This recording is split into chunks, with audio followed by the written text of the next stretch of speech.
Dakar, dimanche. En ces premiers jours d'avril, le soleil est déjà chaud. Nous sommes dans un quartier excentrique de la capitale sénégalaise, un quartier populeux, habité exclusivement par des Africains. C'est Médina. Entre une grande place et une station-service, le stade, ou plutôt les arènes de Fass. Ces arènes appartiennent à la Fédération sénégalaise de lutte, plus précisément à la Ligue de la région du Cap-Vert. Il est 5 heures du soir. Les combats vont commencer. Les champions arrivent.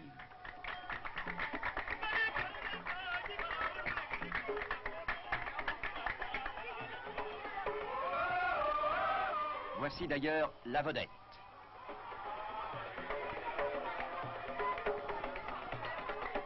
Robert Diouf.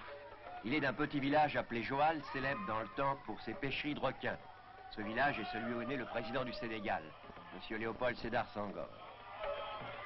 Ici d'ailleurs, les champions de lutte sénégalaises sont aussi célèbres que sont en Europe les coureurs cyclistes ou les grands footballeurs. Les supporters font autour d'eux une véritable cour, et c'est entouré de ceux-ci qu'ils font leur entrée dans l'arène.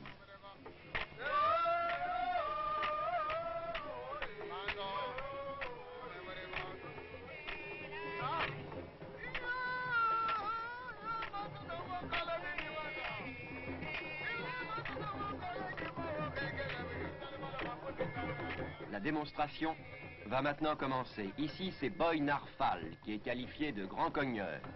Au programme de ce dimanche, programme que je vais vous lire, Zazou, qualifié d'infatigable contre Toumani, appelé le Malin.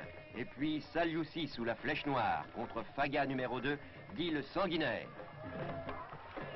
Mais avant que les combats ne s'engagent réellement, c'est toute une cérémonie qui se déroule. La lutte sénégalaise, bien qu'étant un sport rigoureusement codifié, n'exclut pas les incantations et autres appels aux esprits. C'est ce qui se passe en ce moment. Tout autour de la piste, les lutteurs dansent. Ils montent à la foule leur gris-gris. Gris-gris qu'ils cacheront sous un peu de terre.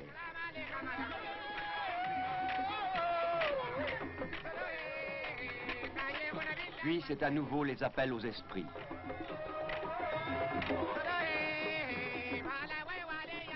Mais les combats vont commencer. Arbitres, juges, managers, combattants se concertent maintenant. Pendant ce temps, le reporter de Radio Sénégal installe ses micros, car tous les combats sont transmis en direct. Et c'est le premier combat. Voici Saliou 6 contre Faga numéro 2, autrement dit, la flèche noire contre le Sanguinaire. Pendant longtemps, très longtemps, les adversaires s'observent. Ils paraissent essayer de s'attraper, ce qui nous vaut cette sorte de balai. Puis c'est le combat.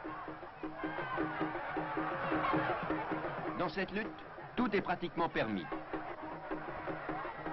C'est une sorte de pancrace ou de gatcha-skatchka.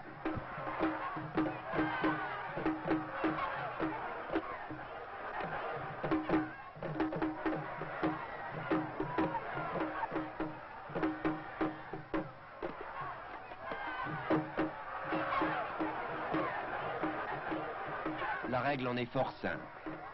Un tombé suffit. Un simple tombé, un genou à terre par exemple.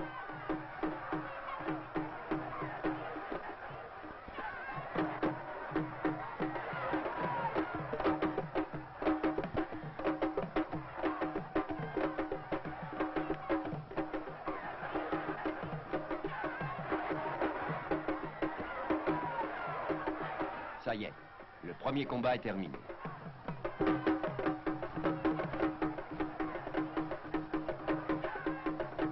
Afin de se préparer pour le second combat, les lutteurs vont s'asperger d'une huile magique préparée par le sorcier. Huile magique qu'ils boiront également.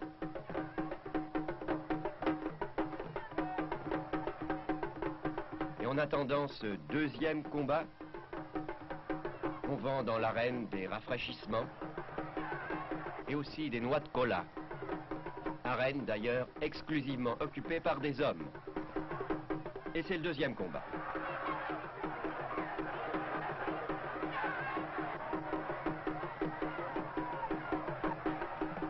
Seules, voyez-vous, les premières prises obéissent à des règles traditionnelles. Ce qui nous vaut ces images dont la plastique pourrait faire rêver les danseurs.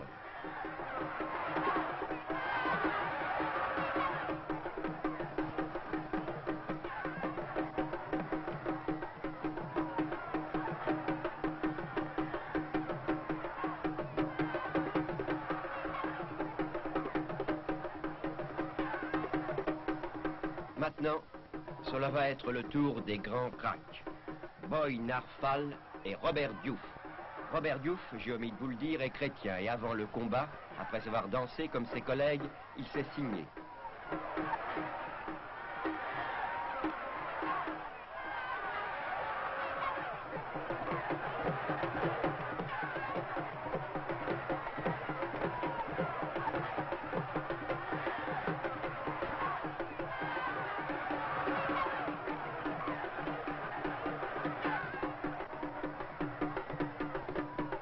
Cela s'appelle, en Europe, un break.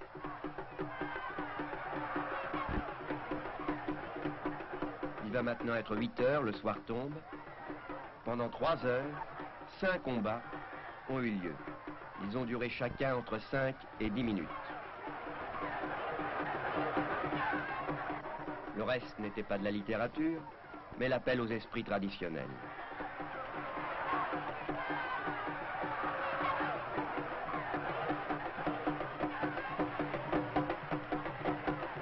Ces esprits qui donnent force, courage, volonté à ces lutteurs sénégalais.